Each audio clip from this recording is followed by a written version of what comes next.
ട്രെയിലറിന് ഇറങ്ങിയ സമയത്ത് കുറേ ട്രോൾ ഉണ്ടായിരുന്നു. പ്രത്യേകിച്ച് എൻ്റെ പടവും ഈ സുരേഷ് ഗോപിയുടെ മോൻ മാധവന്റെ പടവും കൂടെ ഒക്കെ വെച്ച് ചേർത്ത് വെച്ചിട്ടുണ്ട്. ഞാൻ കണ്ടതേ പറഞ്ഞുള്ളൂ.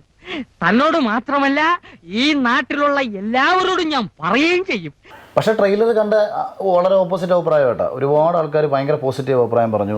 ആര് പറയുന്നു? ഞാൻ കേട്ടിട്ടില്ലല്ലോ. അസൂയ കൊണ്ട് പലരും പറയാറില്ല, അതുകൊണ്ട് ഞാൻ സ്വയം പറയുന്നു. ഒന്ന് രണ്ട് യൂട്യൂബേഴ്സിന്റെ റിവ്യൂസ് ഞാൻ കണ്ടു ഇതിന്റെ റിയാക്ഷൻ വീഡിയോയിൽ. അതായത് അവരതിനകത്ത് ഫോക്കസ് ചെയ്തേക്കുന്നത് ട്രോളുകൾക്ക് എന്തെങ്കിലും വാസ്തവമുണ്ടോ, വാസ്തവമില്ല എന്നും നന്നായി വന്നിട്ടുണ്ടെന്നാണ് അവരവിടെ കുത്തി കുത്തി ചോദിച്ച് മോൾ എന്നെ കൊണ്ട് കൂടുതൽ നുണ പറയിപ്പിക്കരുത്. പിന്നെ മുള്ളംകൊല്ലി എന്ന് പറയുന്ന ഒരു സ്ഥലത്ത് നടക്കുന്ന ഒരു രാത്രിയിൽ നടക്കുന്ന പ്രശ്നങ്ങളും കാര്യങ്ങളും അതിനെ തുടർന്ന് പോകുന്നത്. അതുകൊണ്ട് തന്നെ എന്താ വെച്ചാൽ നമ്മൾ ഒരു ബോറടിക്കാതെ കണ്ടുകൊണ്ടിരിക്കാം. അഹങ്കാരം പറയല്ലോ.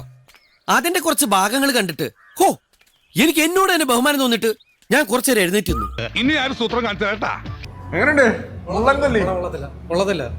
അഖിൽമാരാര് ആ പടം അരമണിക്കൂറാണ്ട് പടത്തിയുള്ളത് 25 മിനിറ്റ് പുള്ളി ബുള്ളറ്റിനകത്താണ്. പതിവ് പോലെ എന്റെ പെർഫോമൻസ് ഗംഭീരമായിട്ടുണ്ട്, പക്ഷെ പടം പൊട്ടും. ഇമ്മാതി അണ്ട പടമൊന്നും അഖിൽമാരൊന്നും ചെയ്യല്ലോ. പുള്ളിയൊക്കെ വിശ്വസിച്ചാണ് നമ്മളൊരു പടം കാണാൻ വരുന്നത്. പടം ഒരു വായക്ക് കൊള്ളത്തില്ല. അതല്ല സംഭാഷണമൊക്കെ എഴുതിയവന്റെ താഴെയാണ് കണ്ടെങ്കിൽ അവന്റെ മണ്ട അടിക്കാൻ പൊട്ടി. എനിക്ക് അത്യാവശ്യമായിട്ട് ഉറക്കം വരുന്നു. എനിക്ക് എന്റെ ഉള്ള ഉറക്കവും പോയി.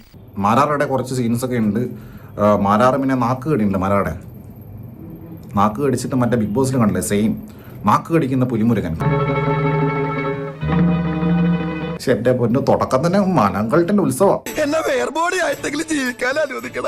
ഇവര് ഒളിച്ചു കളിക്കാന്ന് അനി, ഗൗതം, വെങ്കി, ഫിലിപ്പിന്റെ അങ്ങനെ. ഇനി ഞാനിവിടെ നിന്ന് ഡയലോഗ് പറഞ്ഞാൽ കരഞ്ഞു പോകും. ഉസ്മാനെ രക്ഷപ്പെട്ടോ.